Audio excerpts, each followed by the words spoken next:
मुअज़्ज़िज़ सामीन इकराम, पूरी मोहब्बत के साथ, शौक़ के साथ, उल्फत के साथ, प्यार के साथ, अदब के साथ,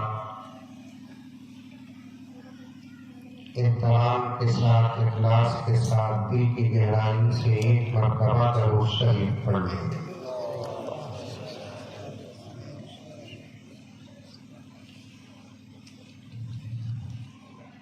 हुक्म और गुजारिश में फर्क है। हुक्म को टाला नहीं जा सकता, गुजारिश पर इख्तियार है, क्योंकि वक्त काफी हो चुका है। 8 तारीख 9 बदलने के लिए सिर्फ 1 घंटा 10 मिनट बाकी है। इसलिए मैं हज़रात उलमा से माफ़ी चाहता हूँ कि मुझे एक अहम मकसद आपके सामने रखना है। फिर कभी लंबे वक्त पर हाजिर हो जाऊँ तो आपकी ख्वाहिश मेरे लिए हुक्म होगा। तकरीबन जैसा तकमील तक पहुँचा है। असल मकसद मुक़द्दस किताब का आखिरी सबक था और उसका दर्स था जो हज़रत मुहद्दिस क़िबला दामत बरकातुहू ने बड़ी तफसील के साथ खास तौर पर तालिबात के सामने पर्दे में और जिससे फायदा आपने भी हासिल किया। चूंकि हदीस का आखिरी सबक था तो दर्स का अंदाज भी दर्स ही था। और हजरत के दर्स में इस वक्त जितने हजरात यहाँ बैठे हुए सब के सब अब हजरत के शागिर्द हो गए। समझ में आ रही बात? और अल्हम्दुलिल्लाह तालिबान हदीस की फहरिस्त में आपका भी नाम आ गया।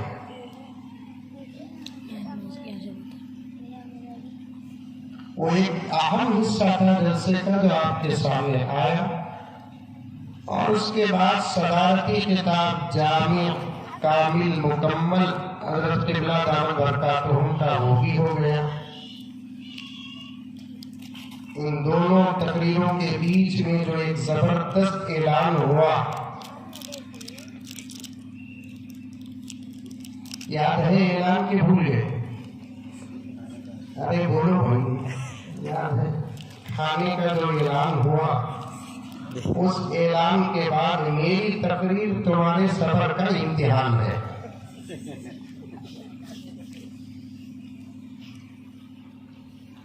तो इसलिए मैंने भी फैसला कर लिया कि मुझे लंबा बयान करना नहीं है, सिर्फ 3-4 घंटे करके खत्म करना है। जुबान तो सुभान अल्लाह कह रहा है, लेकिन दिल इन्ना लिल्लाह बोल रहा है।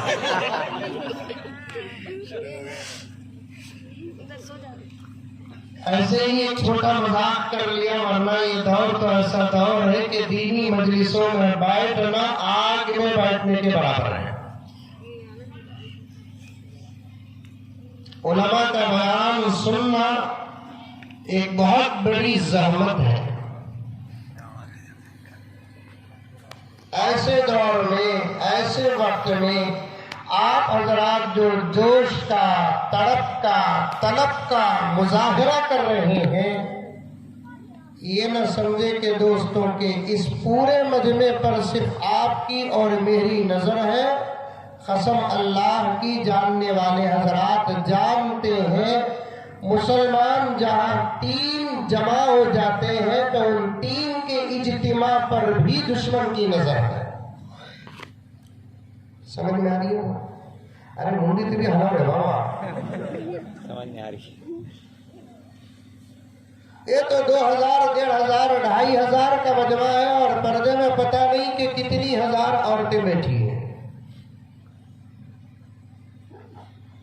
इस वक्त दुश्मनाने इस्लाम, दुश्मनाने दीन, दुश्मनाने कुरान, दुश्मनाने शरीयत, दुश्मनाने अमन, दुश्मनाने प्यार, दुश्मनाने मोहब्बत की नजर इतनी गहरी है, इतनी गहरी है, इतनी गहरी है, हजारों का इज्तिमा अपनी जगह पर कि अगर किसी जगह पर 3-4 मुसलमान भी जमा होकर बैठते हैं तो दुश्मन की नजर भी वहां है।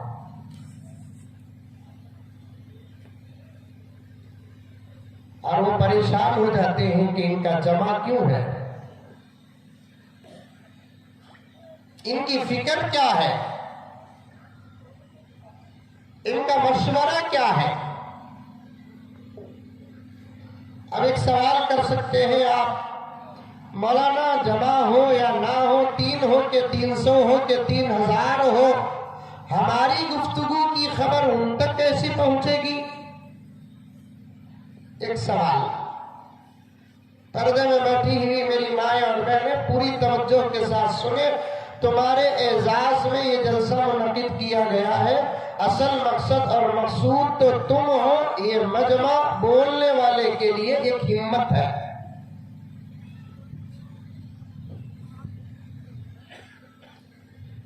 अब औरतें एक जगह जमा हो गए, खामोश बैठकर उनका सुनना उनकी करामत। हो सकता मिरियाल घोड़े में सुनने की आदत हो। मैं तो आम तौर पर कहता हूं, आज की औरतें जब अपने बाप की नहीं सुनती तो हमारी क्या सुनेंगी? अपने शौहर की नहीं सुनती तो हमारी क्या सुनेगी? शौहर बोलता बीवी को, सुनो जी, तुम्हें सुनो जी। हंसे तो मालूम होता है यहाँ भी ये हालत है।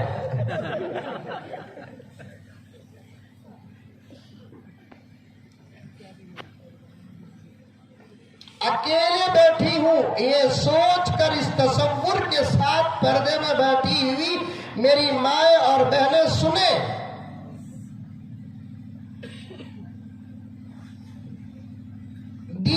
साथ दुनिया और हालात को मुख्तसर से वक्त में आपके सामने रखूं।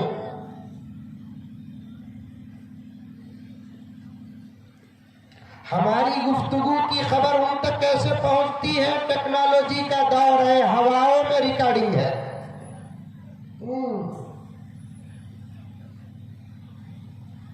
ये शरीफ साहब मालूम, मासूमुल मिल्लतिन,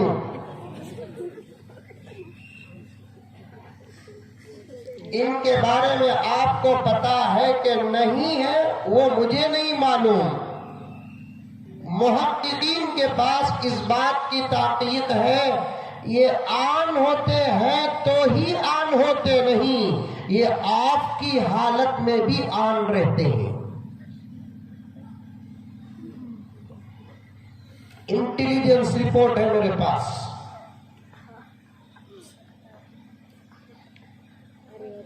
यहां तक कि एक साहब एक बहुत बड़े जबरदस्त डिपार्टमेंट में रहते हैं, मुझसे मुलाकात करने के लिए आए।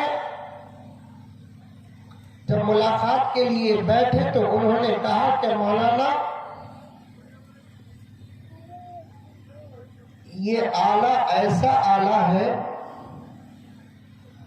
बंद कमरे में मियां बीवी की खुसफुस भी रिकॉर्ड होती है। मैं बोला ये जमाना खुसफुस का नहीं है, बेडरूम में बात करे तो गली में सुने आता।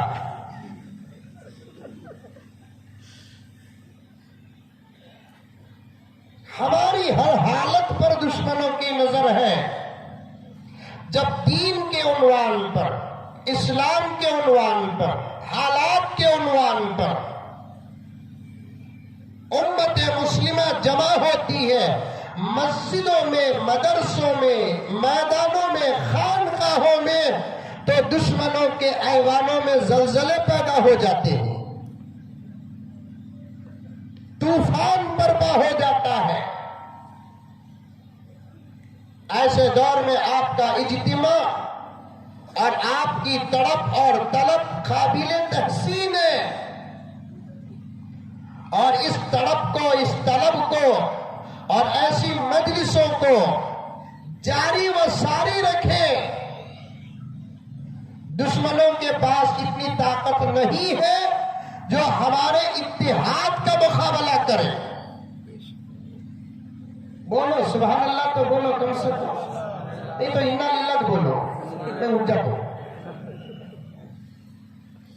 दुश्मनों के पास इतनी ताकत नहीं है जो हमारे इत्तेहाद और इत्तेफाक का मुकाबला करे। ऐसे ही दीनी मजलिसों में जुमा के मौके से लेकर जलसों तक ऐसे ही जुड़कर, मिलकर, तड़प के साथ, तलब के साथ बैठा उठा करे। दुनिया की कोई ताकत और दुनिया का कोई कानून इंशाअल्लाह सुम्मा इंशाअल्लाह हमारे ईमान का बाल भी बीगा नहीं कर सकता। अब रत्ती रत्ती पवरा रहा है, ये कुर्बानी के गोश्त का असर है।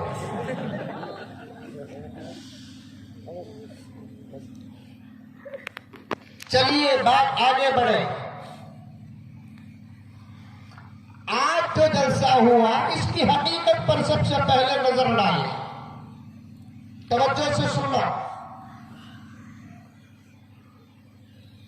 आज का जो जलसा है वो मदरसे अरबिया हलीमा निस्वान के तालिबात के फरागत के एजाज में जलसा है। मालूम होगा आपको, फिर भी मैं जरा तशरीह करता हूं। उसको करने की एक वजह है जो मुझे आगे बयान करना है। आपके मिरियारगढ़ा में एक मदरसा है जो लड़कियों का है।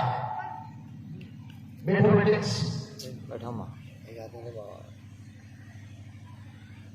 लड़कियों का मदरसा,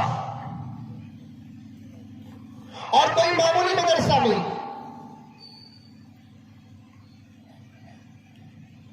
लड़कों के बड़े मदरसों के लेवल का मदरसा। सबसे पहली बात यह है लफ्ज़ मदरसा सुनते ही दुश्मनों के दिल धड़कने लगते हैं,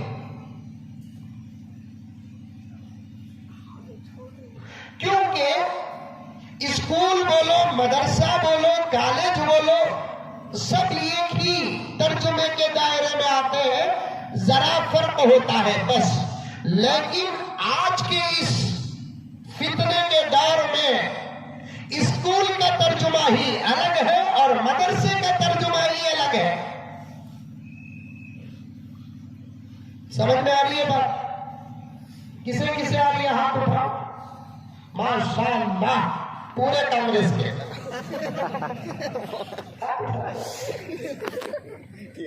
कॉन्वेंट बोलो, स्कूल बोलो, कॉलेज बोलो,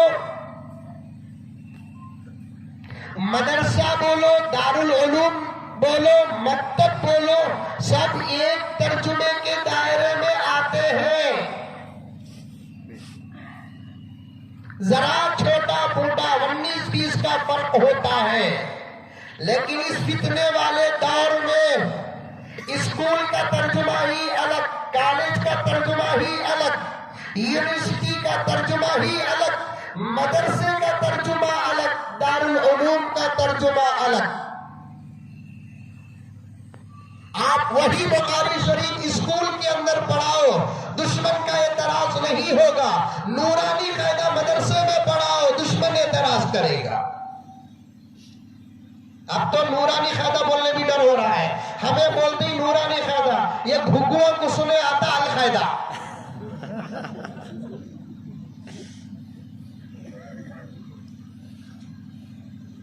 बात सही की गलत? सही।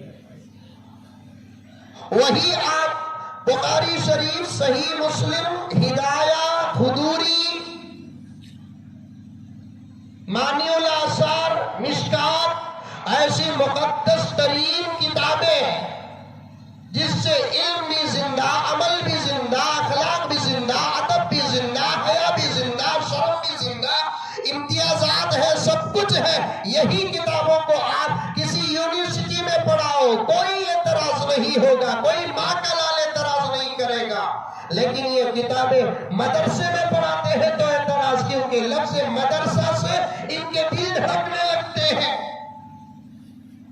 इसीलिए तो इनके एजेंडों में एक एजेंडा क्या है, पैदर पे हिंदुस्तान के अंदर एजेंडे पैदा कर रहे हैं, अपने ख्यालात को बिल बनाकर पास कर रहे हैं। तो इनके एजेंडों में से एक एजेंडा क्या है कि हिंदुस्तान से मदारिस का खात्मा हो जाए। और इंशाअल्लाह ताला सुम्मा इंशाअल्लाह सीना ठोक कर मुसलमान कहता है, सीना ठोक कर इस्लाम कहता है, कहने वाले खत्म हो जाएंगे, इंशाअल्लाह मदरसे खत्म नहीं होंगे। सुभान अल्लाह, सुभान अल्लाह। हाँ, ये भी सुन लो, ऐसा नहीं कि मदरसे खत्म ही नहीं होंगे।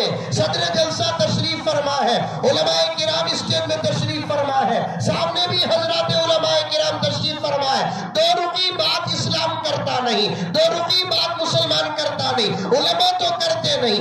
ऐसा नहीं कि मदरसे खत्म ही नहीं होंगे, मदरसे खत्म होंगे, लेकिन इनकी ताकत से खत्म नहीं होंगे। अल्लाह अपने इरादे से खत्म करेगा। क्यों खत्म करेगा?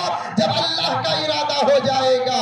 अब ये जमीन जिंदा रहने के लायक नहीं है, इस जमीन को आसमान के साए की जरूरत नहीं है, सूरज के गर्दिश की जरूरत नहीं है, चांद के चांदनी की जरूरत नहीं है। मिन जुमला इन तमाम बातों का एक लफ्ज है, क़ियामत को बर्पा करने का जब अल्लाह ताला इरादा करेंगे, उस वक्त अल्लाह ही अपने इरादे से मदारिस को खत्म कर देंगे। और इसका दूसरा पहलू निकलता है, तवज्जो से सुनो मिलियन लोड़ा के मुसलमानों, पढ़े लिखे मुसलमानों और अनपढ़ मुसलमानों, पर्दे में बैठी हुई मेरी माँ और बहने, लफ्ज़ मदरसा पर बात कर रहा हो। और जब अल्लाह ताला का इरादा होगा क़ियामत जारी करना व तारी करना, तो उस वक्त अल्लाह मदरसे खत्म करेंगे। इसका मतलब ये है, मदरसे खत्म होने के बाद दुनिया के वजूद का सवाल ही नहीं।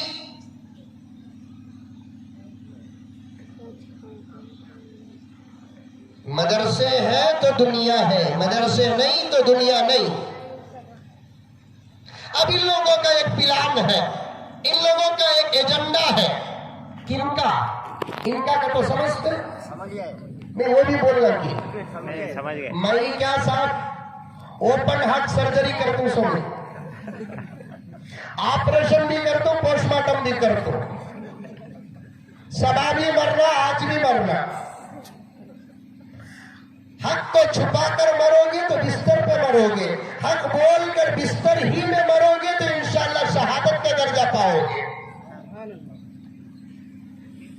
जब उन गलत बोलने के लिए डरते नहीं तो हम हक बोलने के लिए डरे क्यों?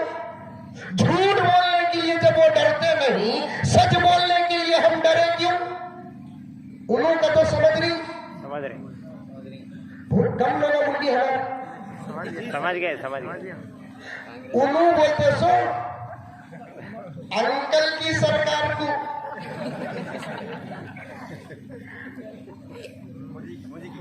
मदरसे खत्म, इसकी इब्तिदा हुई यूपी से। शायद 3 घंटे का ऐलान मेरा सही में 3 घंटे होने वाला है। यूपी में सड़क मदरसे ताला डाल नहीं सकते क्योंकि हमारे मुल्क का कानून इनकी कुर्सियों से ज्यादा मजबूत है। हमारे मुल्क का दस्तूर इनके पिलानों से ज्यादा मजबूत है। इसलिए ये सडन आकर दरवाजे मदरसों के बंद करके ताला डाल नहीं सकते। तो सबसे पहले इन्होंने सोचा पहले मदरसों पर कोई इल्जाम लगाए, बाद में डालें। अब इल्जाम लगाने के लिए मदरसे में दाखिल हुए ये बेवकूफ अहमक। क्या इल्जाम लगाना चाहते थे ये लोग? ये लोग इल्जाम ये लगाना चाहते थे स्टेट के बजट में भी मदरसों का हिस्सा नहीं, सेंट्रल के बजट में भी मदरसों का हिस्सा नहीं। समझ में आ रही है? मेरी उर्दू तो समझना, मेरे से उतर कर उर्दू शायद कोई मौलाना बोलते रहेंगे।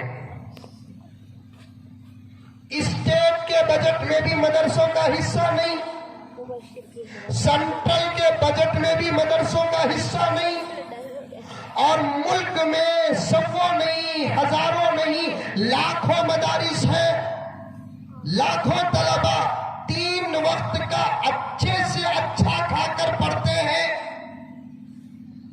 जितना अच्छा खाना मदरसों में तलबा व तालिबात को मिलता है, घरा में जवाया को भी नहीं मिलता। क्या बोला ना? कब भी आकर हमारे मदरसों की फ्रीज खोल कर देखो, सारे बकरे मिलेंगे इंशाअल्लाह।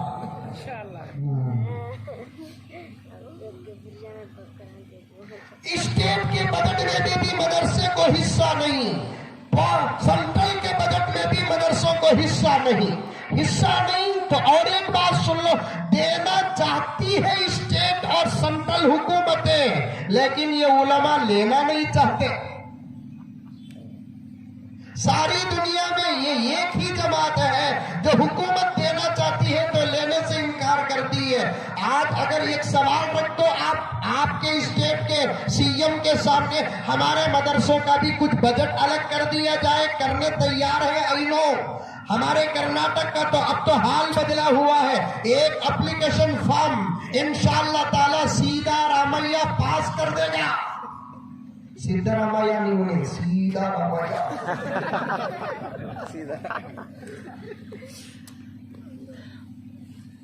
अंकल इतने मुखालिफ है ना, अंकल हमारे अंकल इतने मुखालिफ है ना, एक अगर कागज का टुकड़ा चला जाए कि हमारे मदरसों के लिए भी बजट अलग कर दिया जाए, तो फिलहाल पॉलिसी के मोमेंट में आकर मदरसों को बजट अलग करने के लिए कसम अल्लाह की तैयार है।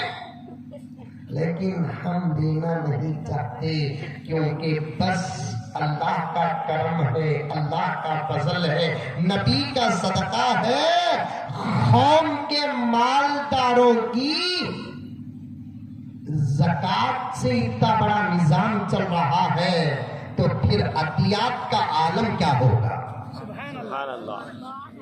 कौम के मालदारों की ज़कात से इतना बड़ा निजाम चल रहा है, तो फिर यही कौम तोहफे देने पर अगर आ जाए, अतियात देने पर आ जाए, हदाया देने पर आ जाए, तो फिर हमारे मदरसों में भरकर इनके कॉलेजों को हमें बजट देंगे इंशाअल्लाह।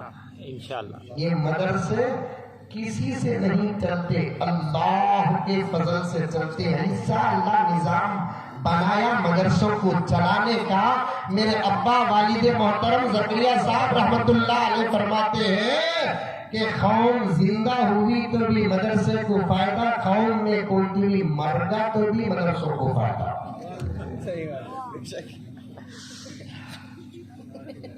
पूछा मोहतरम साहब को, मैं भी अल्हम्दुलिल्लाह कई मदरसों का खादिम हूँ, एक दो दिन में कौन भी आउट होता, 2 मुठ्ठे चावल आते, कौन भी आईसीयू को जाता, जिंदा बकरा आता। आजकल तो हमारे नौजवान अल्लाह जज़ाए खैर अता फरमाए, बच्चा पैदा हुआ तो अकीके का बकरा भी देकर भेज रहे हैं। हमें बोलते अब तो ऐसे मोमेंट में आकर पहुंचे हैं हम मदरसों के खातिर, नहीं साहब 9 तारीख का बकरा होगा, 12 तारीख तुम्हारा नंबर बकरे का, 13 तारीख तुम्हारा नंबर। अल्लू बोल तो सुन लिए तो जीएसटी लगा दे।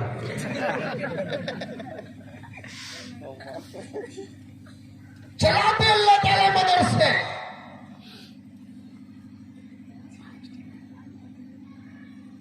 क्या निजाम है। मैं बारहा कहता हूँ, इंशाअल्लाह सदर जलसा की तायीद हासिल होगी, मुहद्दिस कबीर की तायीद हासिल होगी, दीगर उलमाए किराम की तायीद हासिल होगी। मदरसे खुले हैं और कुछ मदरसे बंद भी हुए हैं, लेकिन तारीख में आज तक एक मदरसा भी पैसा नहीं इसलिए बंद नहीं हुआ, तलबा नहीं इसलिए बंद हुआ है, पैसा नहीं इसलिए नहीं बंद हुआ। अल्हम्दुलिल्लाह सुम्मा अल्हम्दुलिल्लाह। अल्लाह ऐसा चला रहा है मदरसों को।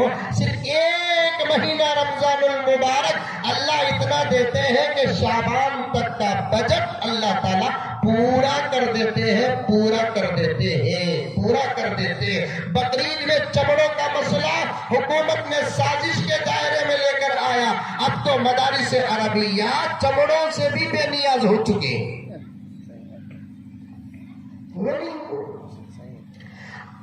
लंबी हो जाएगी बात, मजीद बातें आपके सामने अर्ज करना है। माँ और बहनों की इनकी मुताल्लिक मुझे कुछ कहना है, मुकद्दमा पेश कर रहा हूं। मदरसे बोले तो इनका दिल धड़कता। इनके प्लानों एजेंडों में से एक एजेंडा क्या, मदरसों को भी बंद कर दिया जाए। इसलिए एक स्टेट के छोटे अंकल मदरसे बंद करने का एक प्लान बनाए। क्या, मदरसों को जाओ और सर्वे करो। समझ रही नहीं समझ रही, जरा इशारे भी देखो, समझो। तुम्हें सुनेंगे, हंसेंगे, घर को जाएंगे। मेरे पीछे डिपार्टमेंट पड़ा हुआ है, बाद में मैं कल भी चल जाऊंगा। और इशारे समझो, क्योंकि सारी दुनिया में खुदा की कसम इशारों का सबक और इशारे समझने वाली कौम सिर्फ ये एक ही है। हमारे मदारिस में पढ़ाते हैं एक सबक इशारतुन नस, कुरान का इशारा, उससे भी मसले निकलते, उसे बोलते इशारतुन नफ्स। और हमारा और आपका दिमाग भी इतना तेज है कि इशारे समझते हैं। हजरत इमाम अबू हनीफा मालूम, अरे मालूम इमाम अबू हनीफा मालूम, गुंटूर में ही नहीं, 4 इमामों में से बड़े इमाम हजरत इमाम अबू हनीफा, बेहतरीन इमाम, जिस पर फिक़ह भी नाज करता है, उसका नाम है इमाम अबू हनीफा। एक मर्तबा सबक पढ़ा रहे थे। ये जो मजमा है ना, इसके 10 गुना ज्यादा मजमा इमाम अबू हनीफा के सबक में रहता था। हजरत सबक पढ़ा रहे थे, एक छोटा सा बच्चा अभी थोड़ी देर पहले स्टेज में आकर खेला नहीं, वैसा छोटा सा बच्चा हाथ में सेब की चाकू ले को आया। वो जमाने के बच्चे भी कितने अमानतदार थे मालूम। माँ भेजी, जा बेटे ये सेब भी ये चाकू हजरत इमाम अबू हनीफा के पास जाको दे, वहां खड़, उसके बाद उन्होंने क्या देते ही लेको आ। वो जमाने के बच्चे भी कितने अमानतदार थे, हमें हमारे बच्चों को वो सेब भी चाकू देखो भेजे तो सेब खा ले को चाकू जाको इमाम साहब को देगा। इमाम साहब परेशान हो जाएंगे, जुम्मे के बयान में क्या की गलती होगी, घर से हमको वार्निंग आई है। वो बच्चा भी सही सलामत सेब भी चाकू लेकर हजरत के पास आया। हजरत सबक पढ़ा रहे थे, छोटा सा मासूम, अस्सलामु अलैकुम व रहमतुल्लाहि व बरकातुहू, हजरत को सलाम किया। हजरत जवाब दिए, बच्चे ने हजरत के सामने सेब और चाकू को रख दिया। हजरत ने पूछा, मियाँ क्या है? हजरत अम्मी भेजे सो। औरता गौर से सुनो, सेब को देखते ही सामने के बच्चे खुश हो गए। हजरत तो सारा नहीं खाएंगे, आधा खा ले को आधा हम ना देंगे, लेकिन हजरत खाए भी नहीं दिए भी नहीं, सारे सेब को चाकू से काट को 2 टुकड़े करताल को बच्चे को दिए, जा बेटे अम्मी को जाको देना। बच्चा वही सब 2 टुकड़े सेब के ले जाको अम्मी को दे दिया। सामने की सब में बैठे हुए बच्चे परेशान, हजरत को नहीं खाना था तो कम से कम हमने तो भी दे डालना था। हमेशा मदरसे में पढ़े सो, इस मकाम तक जो पहुंचे हैं ना, दो ही काम करके पहुंचे हैं। एक असातिज़ा का झूठा खाकर यहाँ तक पहुंचे हैं, एक असातिज़ा की जूतियां छू कर यहाँ तक पहुंचे हैं। इसी का फैज आज तक हम लोगों को मिल रहा है। मामूली शख्सियात नहीं है, इनकी जूतियां हमको मिंबरों मेहराब तक पहुंचाती हैं। इनका झूठा बोलने का सलीका सिखाता है, बात करने का तरीका सिखाता है। हमको भी आज ठंडे के दौर में हमारे असातिज़ा चाय पीने के बाद बची कुची कुछ चाय देते, और यहाँ तक आपको मालूम हो जाना चाहिए, अगर कोई उस्ताद मोहतरम कभी किसी घंटी में पूरी चाय पी लेते तो छोड़ी हुई गिलास में उंगली डालकर चाटते थे, जिसका सदका हम लोगों को मिल रहा है।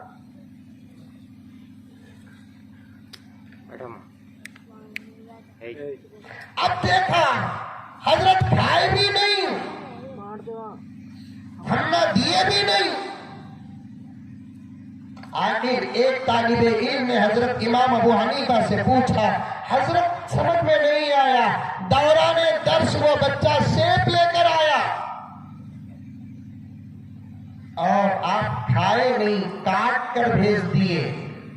सेब तो कोई ऐसी चीज नहीं ना जिसे काटना मुश्किल हो। कुछ इतनी मजबूत सख्त तरीन चीज होती तो हजरत उनको काटना नहीं आया, तुमने काटने के वास्ते भेजे बोलकर, जैसे अखरोट की अखरोट। मुझे चंद दिन पहले एक औरत फोन करके पूछ रही है, हजरत औरत अखरोट दांत से तोड़ सकती क्या? मुझे अजीब अजीब सवाल आते हैं हजरत, मैं बोलकर शाना हूं, दूसरे हफ्ते दीवाने हो जाते हैं। बकरीद में तो ऐसे सवाल आते ही नौजवान पूछ रहा है, बकरा ले लगाया हजरत, मुझे देख को मुंडी हला रहा है। मुझे क्या मालूम उन्हें कहीं को मुंडी हलाया,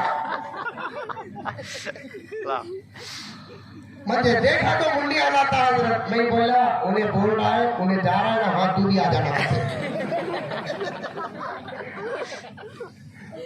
वैसा ये कापा मुझे फोन करके पूछिए, औरत दांत से अखरोट फोड़ सकते हैं क्या हजरत? मैं बोलिया दाता को सलामत रखना का तो फोड़ो, नको नहीं तो फोड़ो, वो भी मसला क्या? हजरत आपने सेब को लिया और काट कर भेज दिया। सुभान अल्लाहिल अज़ीम। उम्मत का इल्म क्या था, औरतों के पास कैसा इल्म था, सवाल भी करती थी, सवाल के अंदर हया भी थे, सवाल के अंदर शर्म भी था, सवाल भी करती थी, बाकायदा औरतों के पास इल्म था।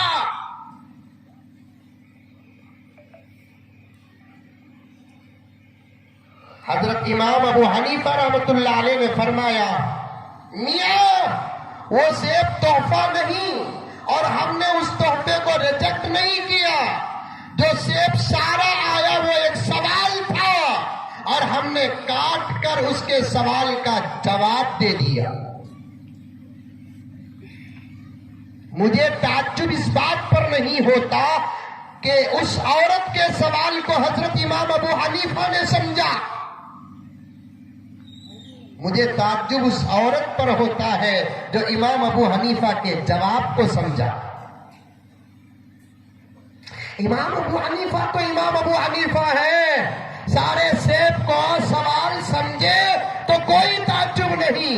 हजरत के काट कर वापस करने का जो जवाब था, उस जवाब को वो औरत समझी है। तो मेरे मिलियाल गोड़ा के पर्दे में बैठी हुई मेरी माँ और बहनें और सामने बैठे हुए मेरे भाई कान खोल कर सुने और सोचे कि उस औरत के पास कितना गहरा इल्म होगा जो 2 टुकड़े सेब को देखकर अपने सवाल का जवाब पढ़ ली।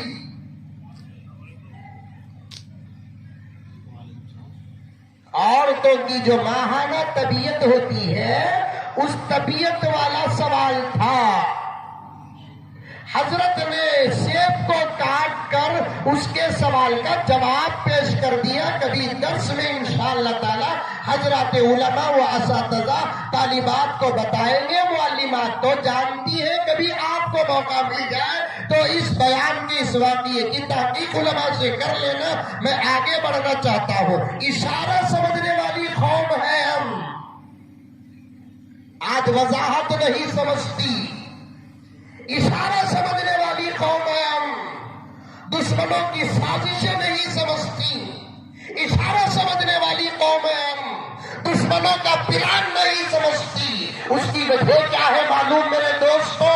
लगे हाथ ये जुमला याद रखना। इस तरफ जितने हजरात खड़े और बैठे हैं, इस तरफ जितने हजरात खड़े और बैठे हैं, सामने जितने हजरात खड़े और बैठे हैं, कान खोल कर सुन लो और ये जुमला अपने जहन की तख्ती में नक्श करके चले जाओ। तुम्हारा दिमाग, तुम्हारी अकल का दरवाजा उस वक्त तक नहीं खुलेगा जब तक कि तुम्हारा ताल्लुक कुरान और हदीस से न होगा।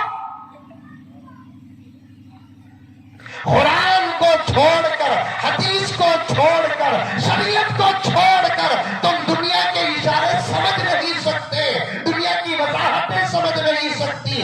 दुनिया के इशारे और दुनिया की वजाहतें, दुश्मनों की साजिशें, दुश्मनों का प्लान अगर समझना है तो दीन से रिश्ता मजबूत करना पड़ेगा, उलमा से रिश्ता मजबूत करना पड़ेगा, कुरान से रिश्ता मजबूत करना पड़ेगा, हदीस से रिश्ता मजबूत करना पड़ेगा, अल्लाह से रिश्ता मजबूत करना पड़ेगा, नबी से रिश्ता मजबूत करना पड़ेगा, शरीयत से रिश्ता मजबूत करना पड़ेगा। कसम खाकर कहता हूँ इस बात को, नौजवानों, जोशीले नौजवानों, नारे लगाने वाले नौजवानों, फूल उड़ाने वाले नौजवानों, बुलबुले की तरह उबल कर बुझने वाले नौजवानों, अब जमाना तुम्हारा है। हमारे बाल पक गए, बुजुर्गों की उम्र में अल्लाह बरकत अता फरमाए।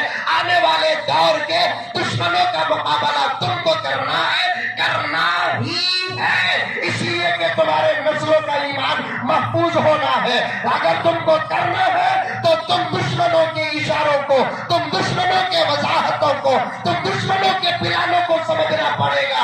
अगर समझना है तो तुमको बड़ी बड़ी डिग्रियों की जरूरत नहीं। डिग्रियां तुम्हारे कमाने के लिए है, डिग्रियां तुमको खिलाने के लिए है, डिग्रियां तुमको आसमान को छूने वाली इमारतें बनाने के लिए है, डिग्रियां तुमको कार लेने और देने के लिए है। लेकिन दुश्मनों की साजिशों को समझना अगर है तो फिर दीन से रिश्ता मजबूत करना पड़ेगा, कुरान से रिश्ता मजबूत करना पड़ेगा, उलमा से रिश्ता मजबूत करना पड़ेगा, वरना तुम दुश्मनों की साजिशों को समझोगे नहीं और उनके खूबसूरत ऑफर के सामने तुम घुटने टेक दोगे। वक्त दिया उनका खूबसूरत ऑफर चमकता तुमको नजर आएगा, तुम अंदर घुस जाओगे। दज्जाल की जन्नत जन्नत नहीं है, हकीकत में जहन्नम है, जहन्नम। अब यही हो रहा है, आज यही हो रहा है। दुश्मनों की साजिशों को समझो प्यारो। छोटे अंकल मदरसा बंद करने का प्लान बनाए। और मदरसे ऐसी आपका घर में ऐसी बंद नहीं कर सकता। बंद करने के लिए मेरे पास न कोई सबूत हो, सबूत ना हो तो कम से कम इल्जाम हो, तब जाकर मैं किसी चीज को बंद कर सकता हूँ। अब वो बंद करने का इरादा करके निकले और इल्जाम लगाकर बंद करना चाहे। क्या इल्जाम ये लगाए कि हमारे मुल्क में इतने मदरसे लड़कों के और लड़कियों के चलते हैं और 3 वक्त बेहतरीन खाना ये मदरसे वाले खाते हैं और उलमा की तनख्वाह भी वक्त पर 1-2 दिन की तारीख के आगे पीछे मिल जाती है। और देखने में तो इन लोगों की तनख्वाह 10-12 हजार रुपए रहती है, लेकिन इनके कपड़े बता रहे हैं कि इनकी तनख्वाह 10 हजार नहीं है, इनके चेहरे बता रहे हैं इनकी तनख्वाह 10 हजार नहीं है, इनका कड़कपन बता रहा है, इनका भरम बता रहा है इनकी तनख्वाह 10 हजार नहीं है, इनकी गाड़ियां बता रही है इनकी तनख्वाह 10 हजार नहीं है। अंदर से इनको कुछ और ही मिलता होगा। चलो अंदर जाकर तहकीक करें। अंडरस्टैंड? यस।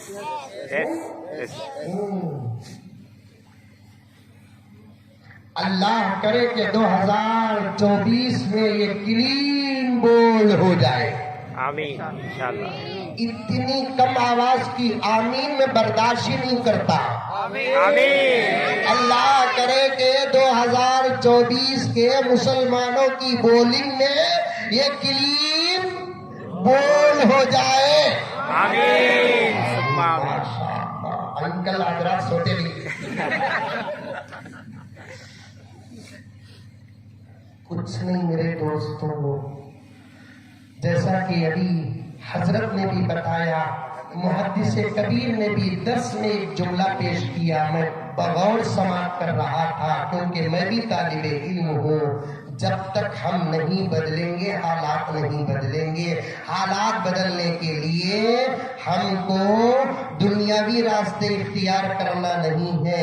हालात बदलने के लिए हमारे हाथों में दीन का दामन हो, हम अपने आप को बदल दे तो इंशाअल्लाह सुम्मा इंशाअल्लाह आसमानों से हालात के बदलने के फैसले आ जाएंगे।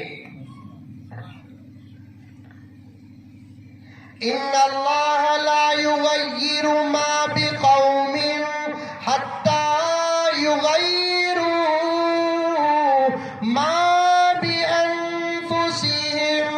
ये कुरान की आयत है, किसी अखबार का आर्टिकल का जुमला नहीं, कुरान की आयत है। अल्लाह का वादा है, अल्लाह का फरमान है। हुजूर के जमाने के लिए भी, सहाबा के दौर के लिए भी, अब पढ़ने वालों के लिए भी, आइंदा पढ़ने वालों के लिए भी अल्लाह फरमाता है मेरे बंदो तुम फिक्र करने की कोई जरूरत नहीं। ये तो अंकल है, इस्लाम ने अच्छे अच्छे फिरऔनों को देखा है, नमरूदों को देखा है, अबू जहलों का सामना किया है, मुकाबले में अबू लहब जैसे हजारों आए हैं। इस्लाम सलामत था, इस्लाम सलामत है, इस्लाम सलामत रहेगा। हालात बिगड़े हुए हैं, इस्लाम के नहीं।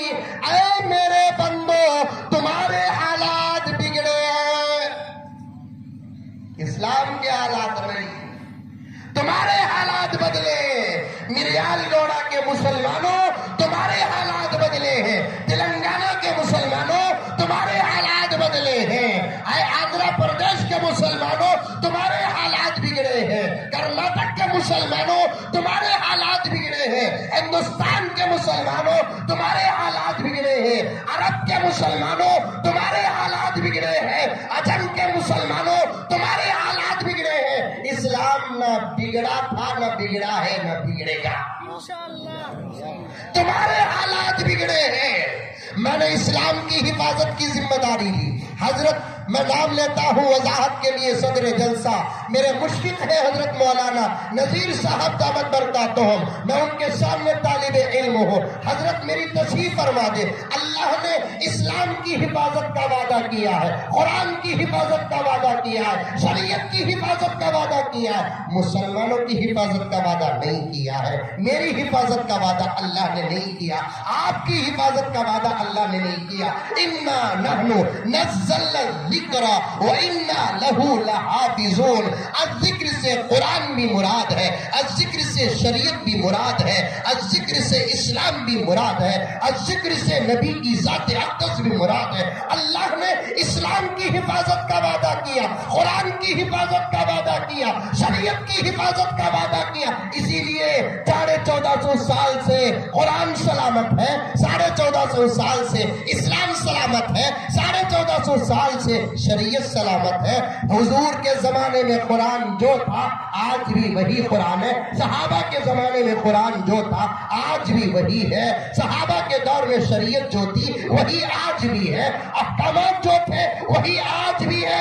4 फर्ज वुज़ू में उस वक्त भी, 4 फर्ज वुज़ू में इस वक्त भी, 7 शराइत नमाज के उस वक्त भी, 7 शराइत वही नमाज के, वही रोजे के अहकामात, वही हज के अहकामात। यही तो कह रहा हूं मैं आपके सामने, इस्लाम की हिफाजत का वादा अल्लाह ने लिया, कुरान की हिफाजत का वादा अल्लाह ने लिया, शरीयत की हिफाजत का वादा अल्लाह ने लिया। और 1450 साल से नोट करो पॉइंट को, इस आजिज की पॉइंट को नोट करो। 700-800 किलोमीटर का सफर, अल्लाह गवाह है, खुले साए में आसमान के नीचे अल्लाह को हाजिर और नाजिर जानकर ये आजिज आपके सामने बात कर रहा है। लाखों रुपए की फीस लेने नहीं आया, हजारों रुपए की फीस लेने नहीं आया, अच्छा खाने और पीने आराम करने नहीं आया, जगाने के लिए आया हूं। आप सुने कि न सुने, इस आजिज और गुनहगार की बात, एक आशिक रसूल की बात, दीन से मोहब्बत करने वाले की बात आज दुश्मन सुन रहा है। इसीलिए मैं कह रहा हूं, अल्लाह ने इस्लाम की हिफाजत का वादा लिया, कुरान की हिफाजत का वादा लिया, शरीयत की हिफाजत का वादा लिया, मेरी और आपकी हिफाजत का वादा नहीं लिया। इसीलिए 1450 साल से, पॉइंट सुनो मेरे दोस्तों, पॉइंट सुनो, 1450 साल से कुरान और हदीस और शरीयत को बदलने की मेहनत कर कर कर कर कर कर के थक गए। अब उनको यकीन हो गया, न कुरान बदलेगा, न शरीयत बदलेगी, न इस्लाम बदलेगा। अब एक नया हरबा इस्तेमाल किए, कुरान को सलामत रखो, शरीयत को सलामत रखो, इस्लाम को सलामत रखो, मुसलमानों को बदल के खाक कर डालो। अब ये साजिश हो रही है उनकी। वो खुद हार गए कुरान के सामने, हार गए इस्लाम के सामने, हार गए शरीयत के सामने। जिसकी हिफाजत खुदा करे उसे कौन खत्म कर सकता है, कौन कौन टुकड़े कर सकता है, कौन बदल सकता है।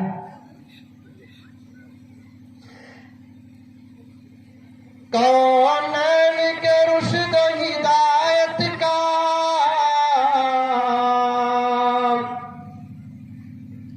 शेर शायरी सुनकर आदत है, नहीं खाली गाने सुनते सुन। कौन के रुश्द हिदायत का सामान ना बदला जाएगा, दुनिया तो बदल सकती है मगर कुरान ना बदला जाएगा। बेशक बेशक, सुभान अल्लाह। पावर के साथ सुभान अल्लाह नहीं बोले फजर तक एक पढ़ लगे रखो।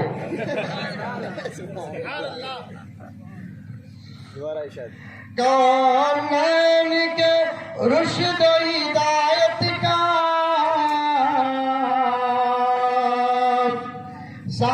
सामान ना बदला जाएगा, दुनिया तो बदल सकती है मगर कुरान ना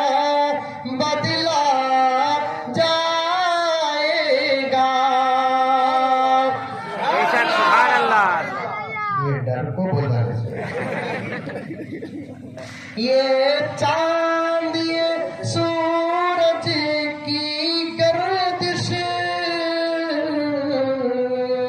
मुमकिन है बदल जाए, लेकिन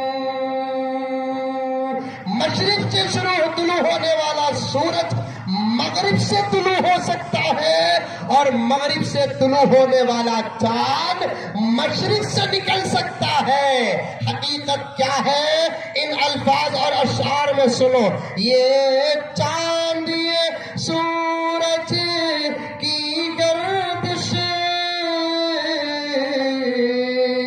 मुमकिन है बदल जाए, लेकिन ताहशर मदीने वाले का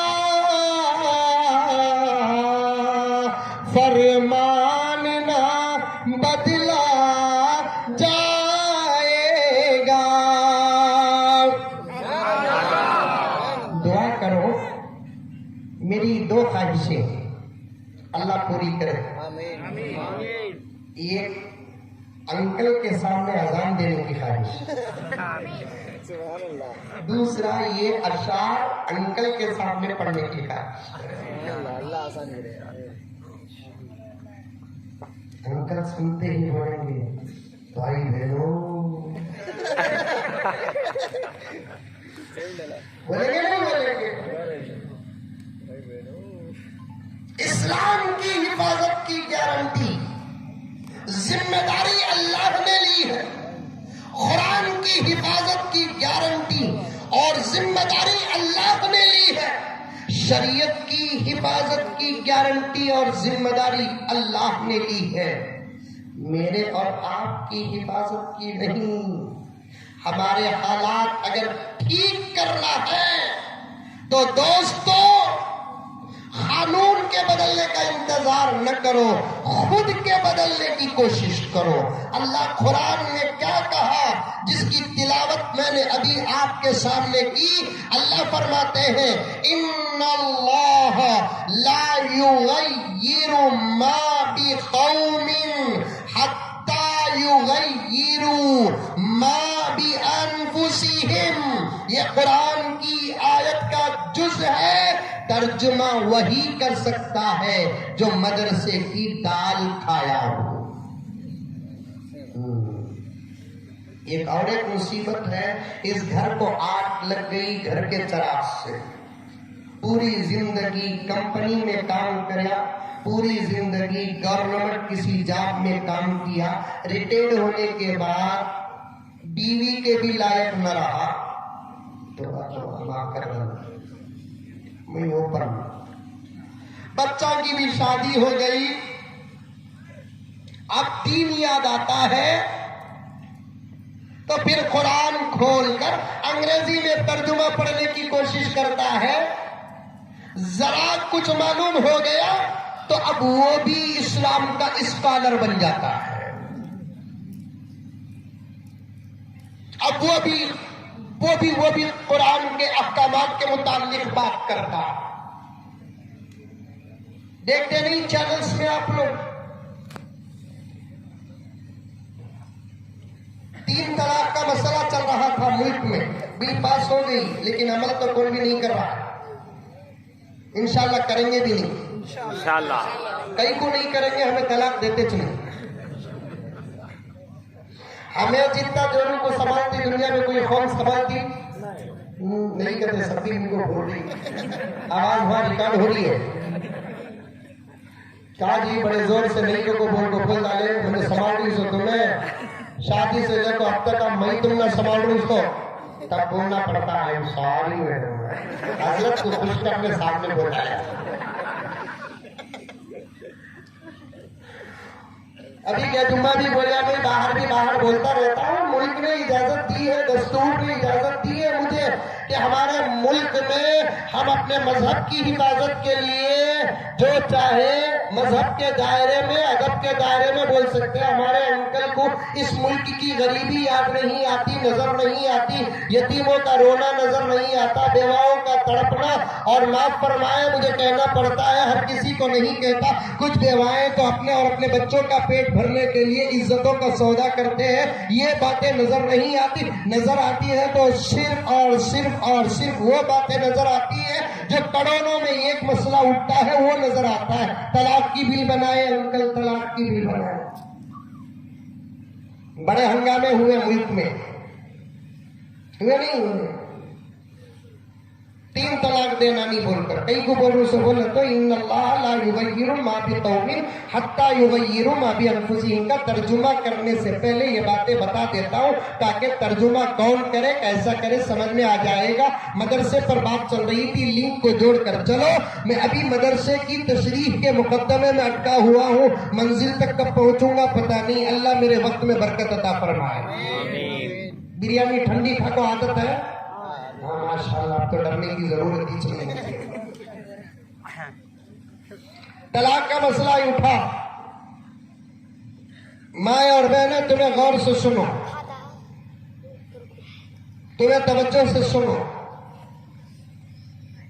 तुम्हें घर के अंदर समझाओ, दीन समझो, दीन सीखो, दीन समझाओ। मेरे शेख खुद आलम ने फरमाया, मर्दों में उस वक्त दीन जिंदा था जब घर की औरतों के अंदर दीन जिंदा था। मर्दों में दीन की तड़प उस वक्त जिंदा थी जब घर की औरतों के अंदर दीन की तड़प जिंदा थी। आज ये मर्दों के अंदर जो बदअमली और बेअमली नजर आ रही है, इसके अहम जिम्मेदार सिर्फ और सिर्फ और सिर्फ तुम हो। औरतों का इंतजाम कहाँ है हजरत? दूर है, मुझे भागने रास्ता है। अल्लाह का फजल, कार करीब लाओ रे बाबा। इतना जबरदस्त इल्जाम लगा रहा हूं मैं। ये नमाजें छोड़ने का सबब तुम हो मेरी माए। पहले मेरी बात सुनो, गुस्सा न करो। ये दाढ़ी मुड़ाने का सबब तुम है, ये दीन से दूरी का सबब तुम हो। हमारा नौजवान शराब पीता है तो उसकी वजह तुम हो। हमारे नौजवानों की आंखें बहक रही है, इसकी वजह तुम हो। उसकी कमाई हलाल और हराम के इम्तियाज से बाहर है तो उसकी वजह तुम हो। उनके पास अगर अदब नहीं है तो उसकी वजह तुम हो। वो अपनी बीवी को सताता है, उसकी वजह तुम हो। वो हजरत ने बड़े दर्द के साथ जो बयान किया उसकी तशरीह कर रहा हूँ। वो शादी में मांगता है तो उसकी वजह तुम हो। माँ के अंदर दीनदारी हो, उसका बेटा अबू जहल नहीं अबू बकर बनता है। माँ के अंदर तकवा हो, उसका बेटा टीपू सुल्तान बनता है। उसके माँ के अंदर तकवा हो, उसका बेटा सलाहुद्दीन अय्यूबी बनता है। माँ के अंदर तकवा हो, उसका बेटा मोहम्मद बिन कासिम बनता है। ये पक्की बात है, कोई माने या ना माने। जो बात इस्लाम 1450 साल पहले से कहता आ रहा है, आज साइंस रिसर्च करके साफ कह दी, बच्चों की तबीयत और बच्चों की अखलाक और बच्चों के किरदार में माँ ही का असर जाता है। ये WHO का नतीजा है जो जमाने के सामने आ चुका है। मेरे पास रिपोर्ट है। तुम्हें दीन सीखो, शरीयत क्या बोलती उस पर अमल करो, उस पर बहस मत करो, डिस्कस मत करो। उस हुक्म का राज क्या है सिर्फ अल्लाह तबारक व ताला जानता है। तुम्हें दीन सीखो, पढ़ो मदरसों में, कुरान क्या है समझो, हदीस क्या है समझो, मसाइल से वाकिफियत रखो। तुम्हारे खुद खास मखसूस मसाइल हैं। तुम्हारे घर के मर्द हजरात तुम्हारे उन सवालों का जवाब दे नहीं सकते, इतनी जिहालत है। तुम्हें जरा सीखो, पढ़ो, तलाक का मसला चल रहा था। मैं एक शहर को गया बयान को, वहां एक मोहतरमा वकील लायर इत्तेफाक से एक छोटे से प्रोग्राम में वो भी थी, मैं भी था। वहां एक मीडिया का छोटे चैनल वाला आया तो उसने तलाक का सवाल उससे भी किया, मुझसे भी किया।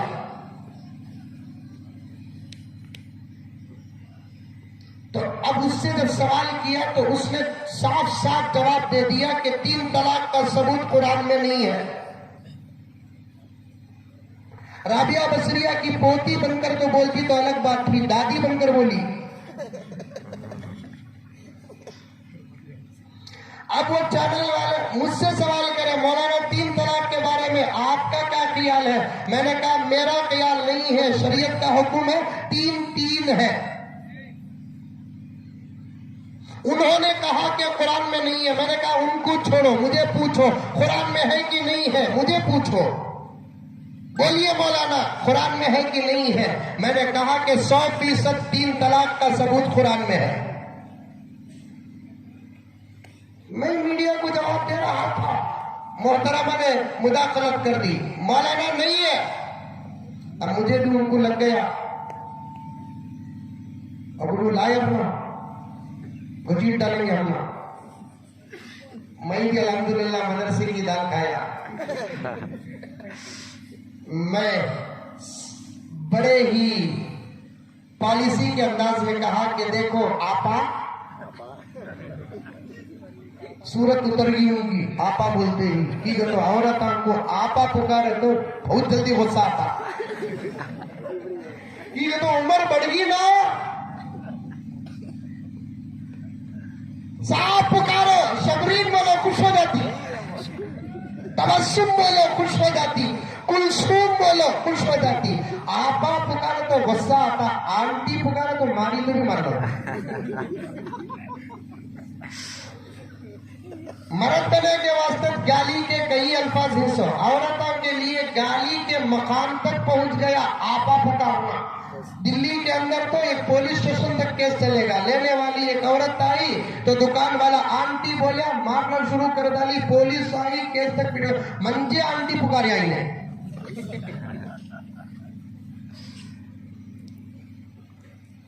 अभी खुश हो जाना चाहिए, कोई अजनबी आपा पुकारता है तो खुश हो जाना चाहिए, क्योंकि ये लफ्ज ही तकवा पैदा करता है।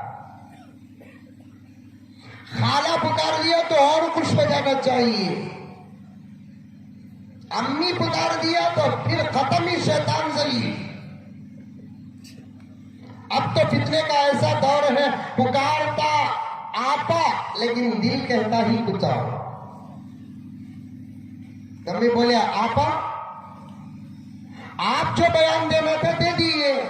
आप जब बयान दे रहे थे मैंने मुदाखलत नहीं की, जब मैं बयान दिया तो आप क्यों मुदाखलत कर रही हो? तो उसने कहा मौलाना आप गलत बोल रहे हैं। कहा है बताओ। उसने वकालत शुरू की, मैं भी वकालत शुरू की। हकीकत तो हमें भी पढ़े लिखे ना, मंतिक ऐसा पढ़े ही कि अच्छा अच्छा लायर दीवाना हो जाता।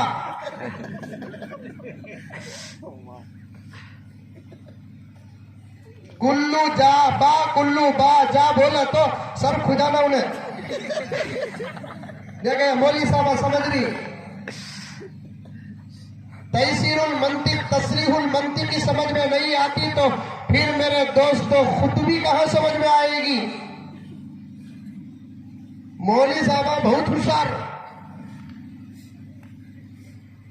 खाली हमने 1 साल के लिए सुप्रीम कोर्ट भेजो, इंशाअल्लाह ताला सुप्रीम कोर्ट 1 साल के बाद इंशाअल्लाह फ्री हो जाएगा, कोई केस नहीं आएगा। इसीलिए मौली साहब से पंगा लेने को। ट्रेन में एक मौली साहब बैठे थे, सामने आकर एक एजुकेटेड बैठे, पढ़े लिखे दुनिया वाले। बाद लोगों का मौली साहब को छेड़ने की आदत होती, मिरियाल घोड़े में भी है कि है ला हौल वला कुव्वत इल्ला बिल्लाह। वैसे तो 6 महीने में हटूंगा।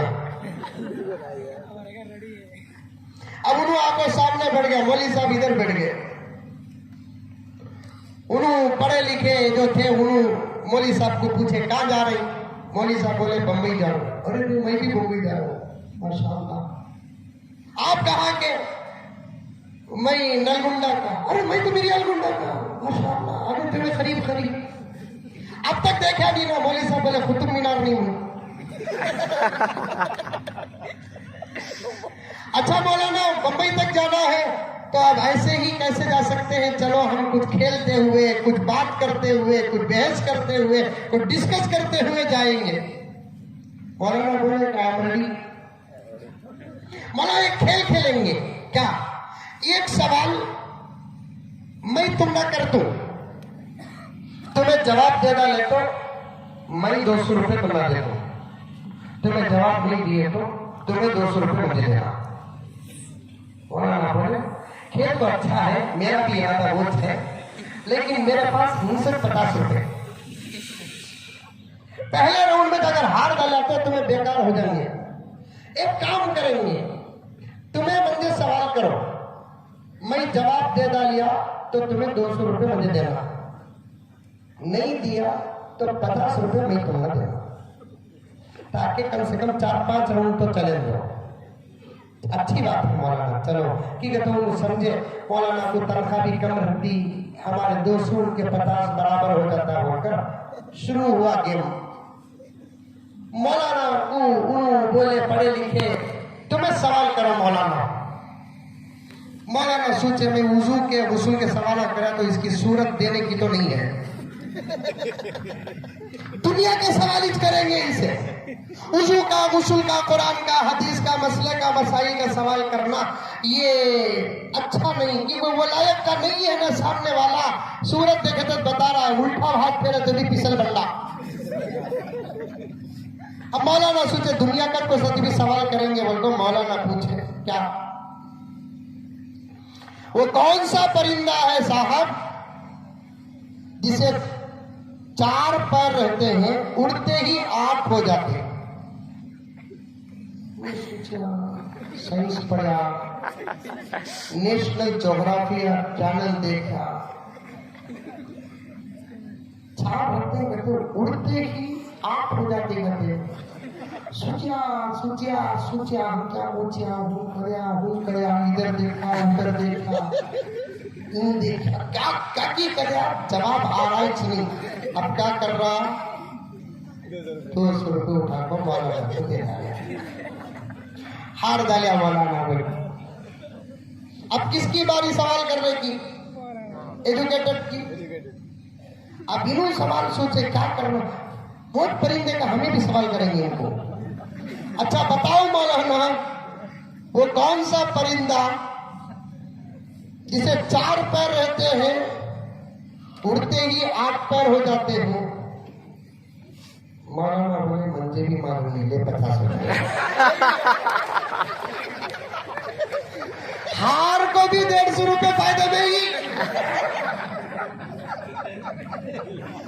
जीत को नहीं, हार को भी 150 रुपये फायदे में ही। एजुकेटेड सोचिया मौलवी ने,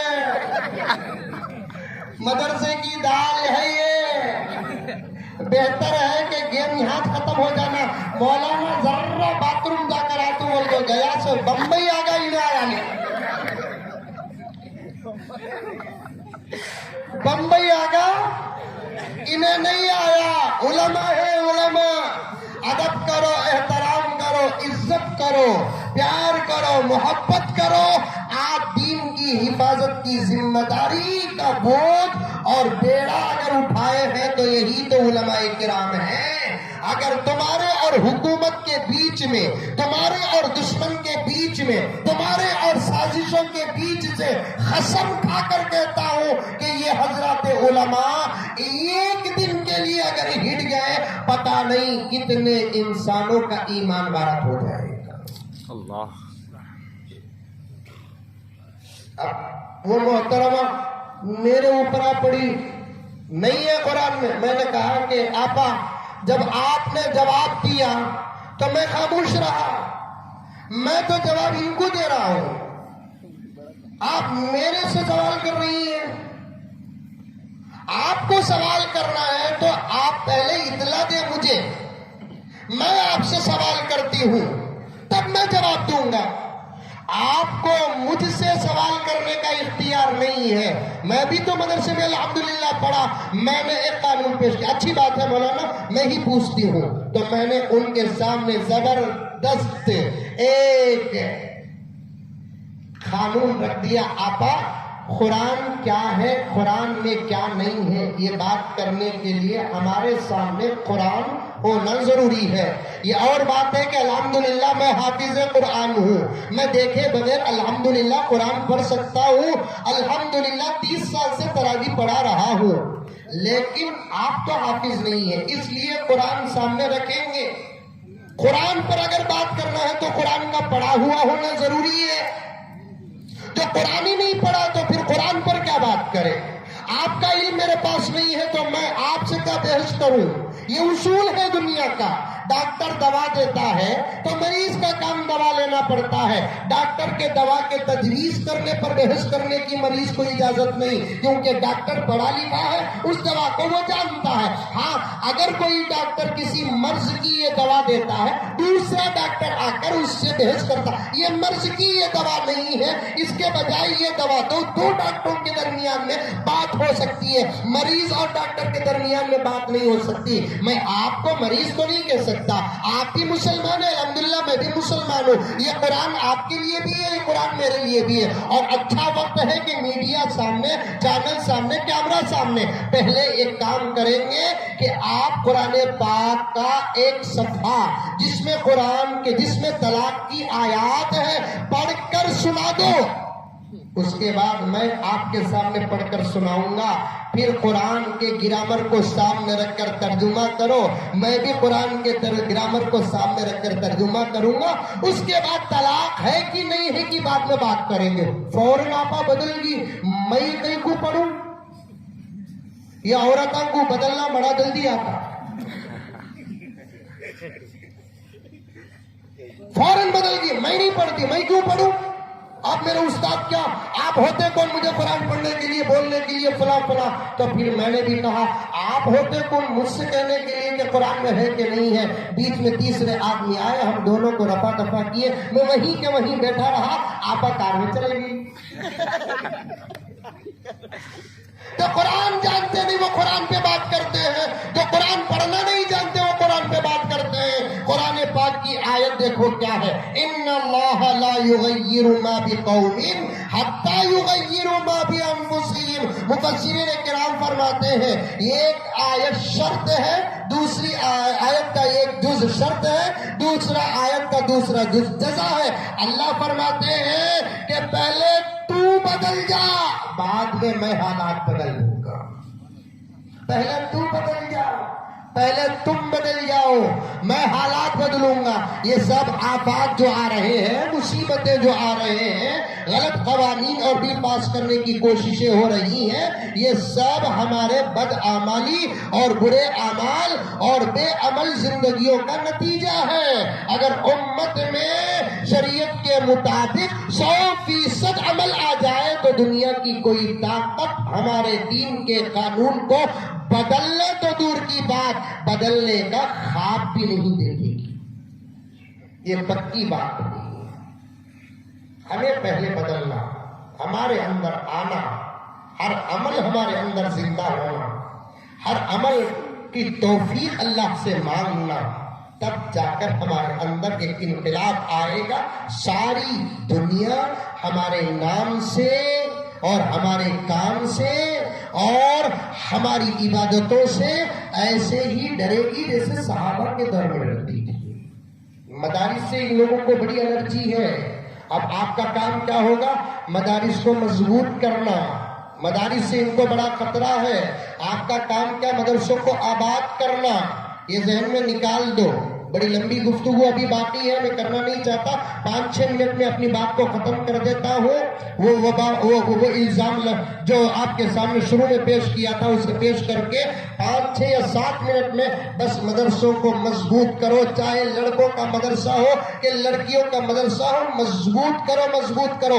ये सवाल हरगिज हमारे माहौल में नहीं आना, लड़कियां पढ़कर क्या करना, गलत सवाल है ये। लड़कियां पढ़कर क्या करना, उनको कौन सी इमामत करना है, उनको कौन सा खुतबा देना है, उनको कौन सा बयानात को जाना है, ये सवाल गलत है। पढ़ने का मकसद इमामत नहीं है, पढ़ने के 2 मकसद है, ये खुद की जिंदगी को संवारना, दूसरा अपने घर की जिंदगी को संवारना।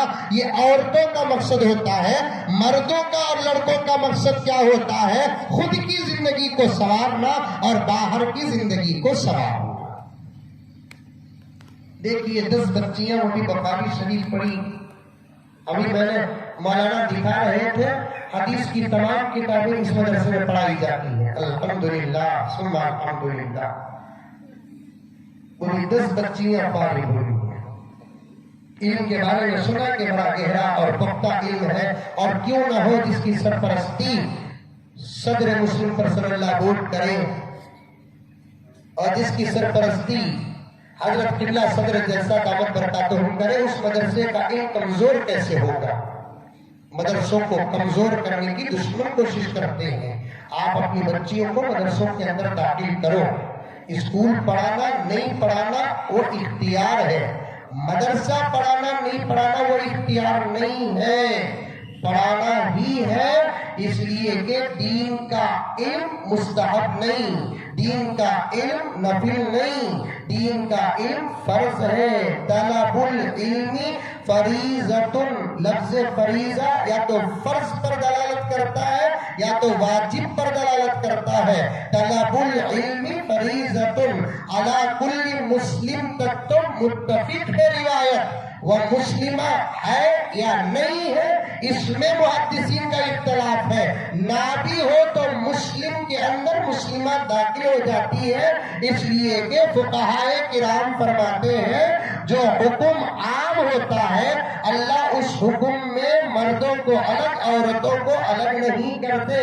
जैसे नमाज का हुक्म आम है तो अल्लाह ताला सीगे मुज़क्कर मर्दों का खास नाम लेकर बयान करते हैं, औरतें भी शामिल हो जाती हैं। रोजे का हुक्म पूरी उम्मत के लिए आम है, मर्दों का जिक्र कर दिए औरतें भी दाखिल हो गई हैं। ज़कात का हुक्म आम है, मर्दों का जिक्र कर दिए औरतें भी उसके अंदर दाखिल हो गई। बिल्कुल इसी तरीके से इल्म के लिए जब मुस्लिम का जिक्र आ जाता है तो मुस्लिमा भी आप खुद अंदर दाखिल हो जाती है। पढ़ाएंगे अपनी बच्चियों को इंशाअल्लाह। कौन कौन पढ़ाएंगे? हाथ उठाएंगे। जरूर पढ़ाइए, नाजरा कुरान पढ़ाइए, मसले मसाइल पढ़ाइए। 5-10 साल का बड़ा कोर्स पढ़ाने का अगर वक्त नहीं है, 1-2 साल के कोर्स का भी इंतजाम शायद इस मदरसे में या इलाके के दीगर मदारिस में होगा। जरूर पढ़ाइए, क्योंकि दुश्मन बड़े अजीब व गरीब तरीके से खूबसूरत प्लान लेकर खास तौर पर औरतों के सामने पेश कर रहा है। खुदा ना खास्ता औरतों के अंदर जिहालत हो, दीन का इल्म ना हो, वो इन प्लानों को कबूल कर लेगी तो फिर उनके ईमान को 100% खतरा है। वो अपने आप को समझेगी मेरा नाम आयशा है, मैं मुसलमान हूँ, मेरे घर में कुरान है, मैं मरूंगी, मेरा जनाजा पढ़ाया जाएगा, फुला और फुला होगा।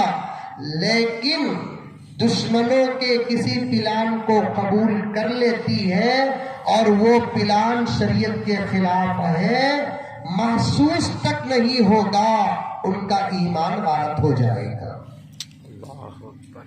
आई बात समझ में? ऐसे प्लान लेकर आ रहे हैं, ऐसे प्लान।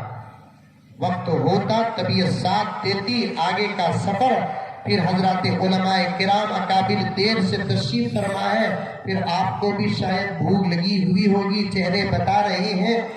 ये सब बातें न होती तो कसम अल्लाह की मैं और 2 घंटे बिताकर आपको बताता। बड़े आजमाइश के दौर से इस वक्त हम लोग चल रहे हैं। दुश्मनों की साजिश को समझते हो तो तुम खुद डायरेक्ट जवाब दो, अगर नहीं समझते तो इन उलमा के ताबे हो जाओ। साफ कह दो हमना नहीं मालूम साहब, हमारे मौली साहब क्या बोल देंगी वो हमारा मौक़िफ़ है। इंशाअल्लाह ताला ये तुम्हारा फैसला जन्नत तक लेकर जाएगा। अल्लाह ताला मुझे और आपको सबको अमल करने की तौफीक अता फरमाए। आमीन सुम्मा आमीन। व आखिर दावाना अल्हम्दुलिल्लाहि रब्बिल आलमीन। एक ऐलान सुनिए कि ये हमारे साथी हमेशा मेरे साथ सफ़र में रहते हैं। हमारे शेख़ आलम हज़रत मौलाना पीर जुल्फ़िकार अहमद साहब नक्शबंदी मुजद्दिदी दामत बरकातुहू की एक बेहतरीन किताब घर जन्नत कैसे बने लेकर आए हैं। इसमें बहुत अच्छी बातें हैं, घर के अंदर कैसे रहे, शौहर कैसे रहे, बीवी कैसे रहे। आप में से कोई खरीदना चाहते हैं ज़रूर खरीदें, पढ़ें, अमल करें। अल्लाह सबको अमल की तौफीक अता फरमाए। आमीन। व आखिर दावाना अल्हम्दुलिल्लाहि रब्बिल आलमीन।